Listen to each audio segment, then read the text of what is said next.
So with this, we will now move to our panel discussion featuring the EANET National Focal Points, Scientific Advisory Committee members, as well as the representatives from related organizations. And if you're just joining us, or if you haven't had a chance to go through the full program, this panel is entitled The International Cooperation to Fight Against Acid Deposition and Air Pollution. So what can we learn from EANET's experience?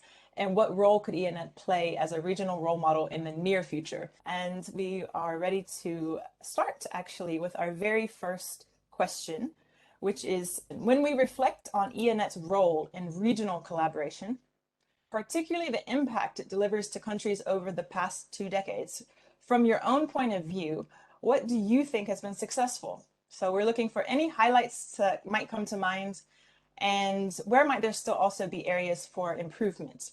Today, I think mostly I come here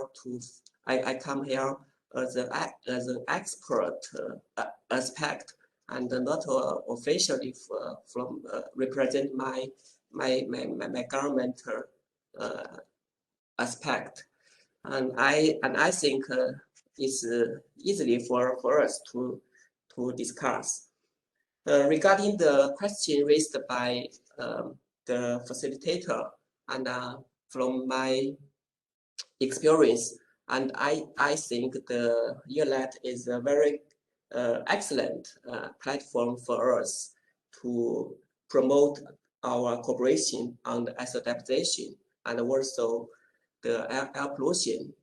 China joined the China has joined the EANET for almost 20 years. And I think we have already learned a lot from the EANET. At the beginning, EANET is a very good platform for us to increase or strengthen our capacity building, especially on the monitoring technology, on how to how to accurately monitor the acid deposition articles or substances. And also, I think the EANET is a platform of communication and information sharing for the participating countries. I just cite a simple example. In 2019, and China hosted the intergovernmental meeting 2021, and back to back to the IG21, and China held a seminar on regional air quality monitoring, and we through the seminar, we have shared information among many countries, especially in the participating countries among the EANET. After the meeting, and I have already I have talked with my colleague of Chinese Institute, and they tell us it's a very good experience to exchange the policy and technology and its data information with other countries. And the seminar shared the experience and research outcomes of China, Japan, Korea, as well as other participating countries in addressing air pollution and acid deposition. And it's also a very we have got a very good outcome. Thank you for giving me, this opportunity to actually pass on some feedback with regard to, as a SAC member for the last 3 years, with regard to EANET's present challenges, how it has coped with the present challenges, and how it's going in the future. So, for us to actually the challenges that actually face EANET here is on the onset. When you look at it, since the development back in early 2001, EANET was looking at acid deposition And it's not a small field by itself. That means, although yes, it was as a deposition, so you had one area where you had to contend with the monitoring aspect of things. And from there, how you get the member countries into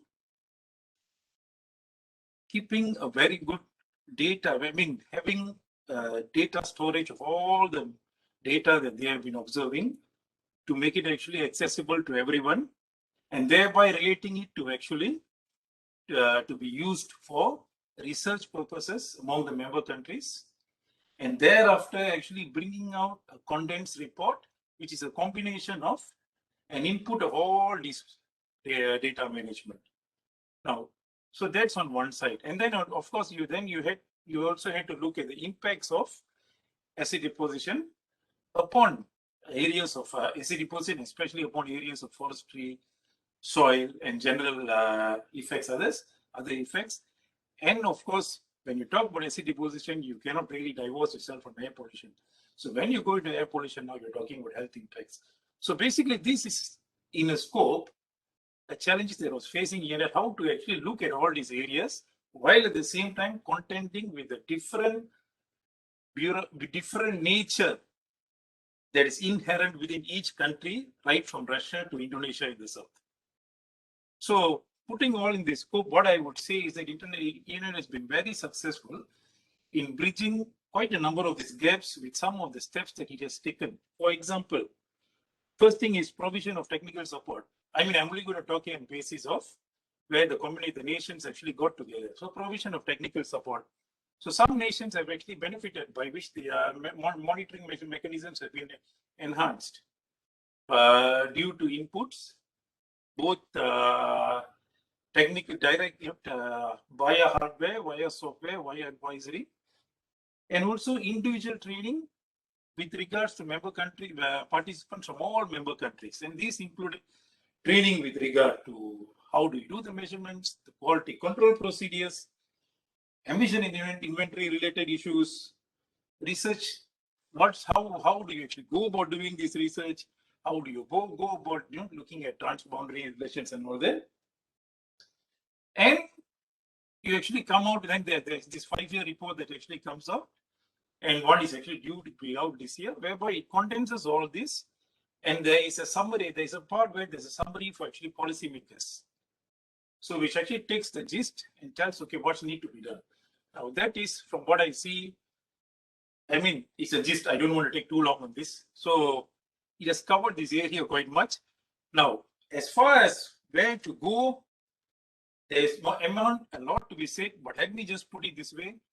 The MTP, the medium-term plan for the EANET from 2021 to 2025 actually takes this very nicely in continuing all these efforts with regard to human capital development, with regard into encouraging interactions between regional organizations, international organizations, national organizations to each other and all that. Okay, I will stop here, and I think I better give the other chance.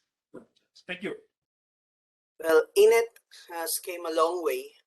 Like 20 years ago, I was just a technician in our office collecting wet deposition and dry deposition. And through collaboration, the EANET has helped our country to establish our monitoring stations, both on the wet and dry deposition and also on the inland aquatic. And right now, we have grown up to 109 air quality monitoring stations, both continuous and manual ambient air monitoring. And throughout the years, there are a lot of updates on the EANET, and there have been a lot of trainings through collaboration with the network itself. We have gained a lot of knowledge in here, and we have conducted emission inventories and also initiated some dispersion modeling studies. And just like the US, the Philippines has this airshed management on strategy on our policy. And trainings from the EANET, like from the emission inventory modeling, has benefited us. And also the capacity building on the air quality monitoring and expanding our air pollutant parameters. And then came the challenges.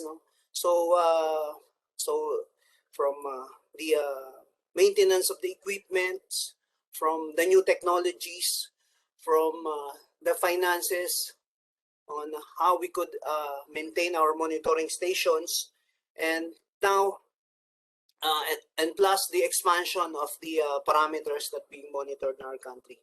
And right now, 20 years after, we are talking on non-core and expanded activities. And this is way more deeper than the acid rain itself, but the other parameters that is associated with it. And through the EANET also,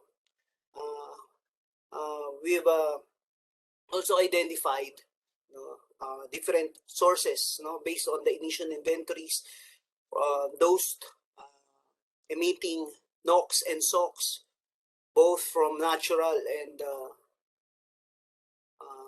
man-made operations, from fossil-fired fuels, from the stationary source, from the motor vehicle source. We have started mapping our sources of air pollutants, and came the challenges, and we intend to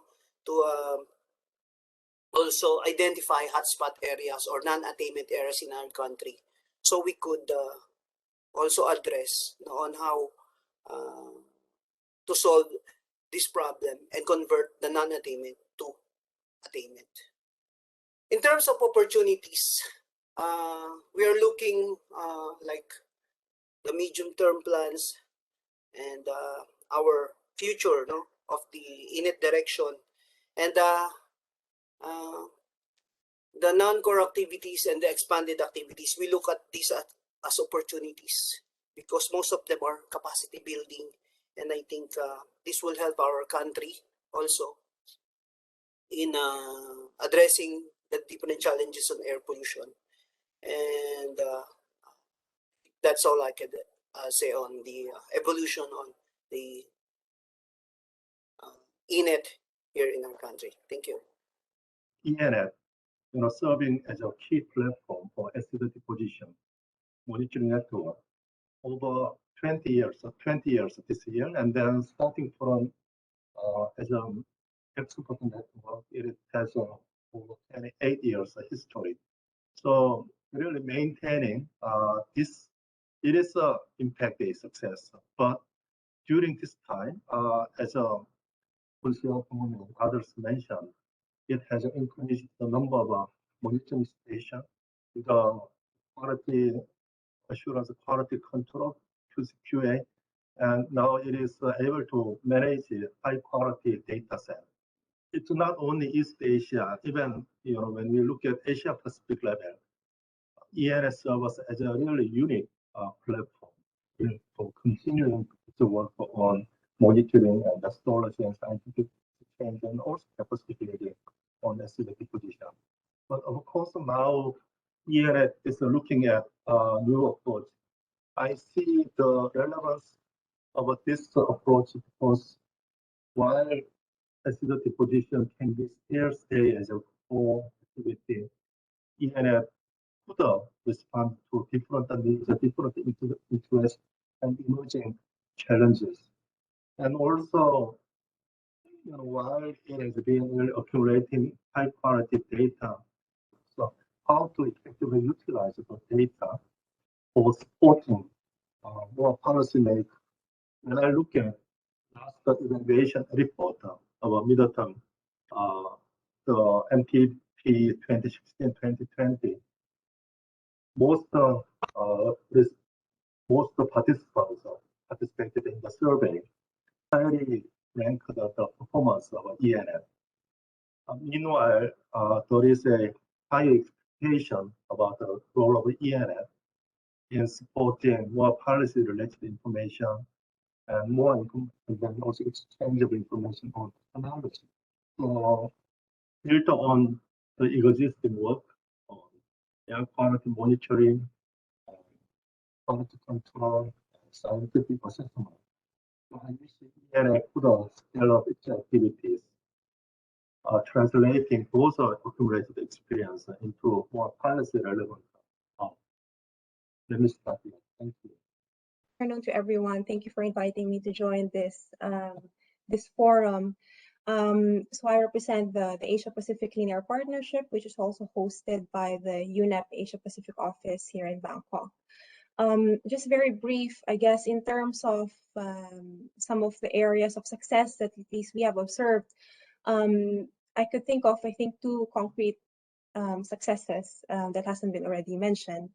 So I think first would be in terms of EANET's longevity and how it has been able to sustain its work over the last 20 years. I think is something that in itself is an accomplishment. This is really only due to the political, technical, and financial commitment from the 13 participating countries that are joining us and have committed fully over the last 2 decades. This is really, I think, a very important success that we should celebrate, especially I think we're now celebrating its 20th year this year.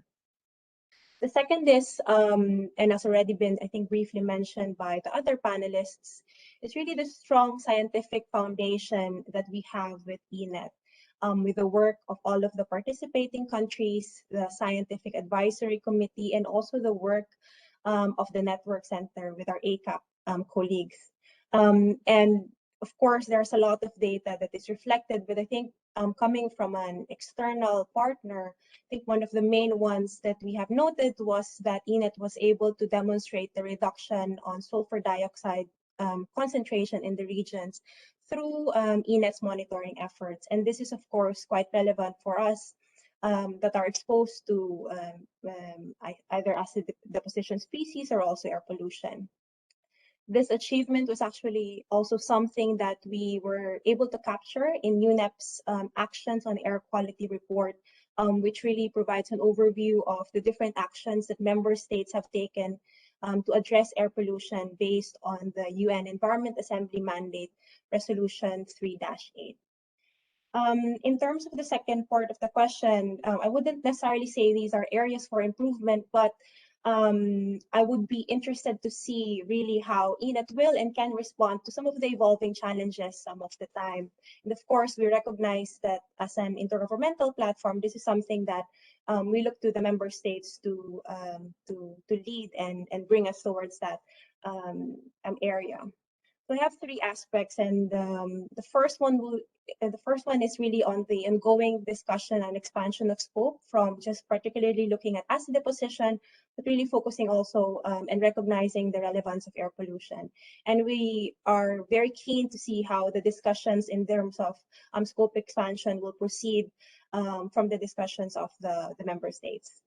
The second one is as EANET, of course, is really primarily looking at monitoring of acid deposition.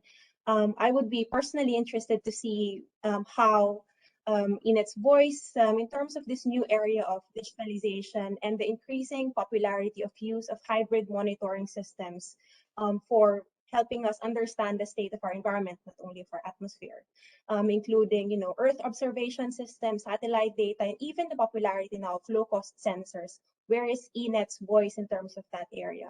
That is something, personally, I'm also interested to see. And then the last point was actually, Sangnim already mentioned, was really using data for policy action. And I won't elaborate on that because I think it was already mentioned. But thank you very much and happy to join this discussion. Fantastic. Thank you so much. So from the beginning of our panel, when we learned and heard from Dr. Jun, really emphasizing the power of EANET in its role as a platform, a device for communication and bridging networks, to the ways in which it has rich data to be leveraged, and even, as Ms. Patu also mentioned, future casting new ways to leverage scientific monitoring as well.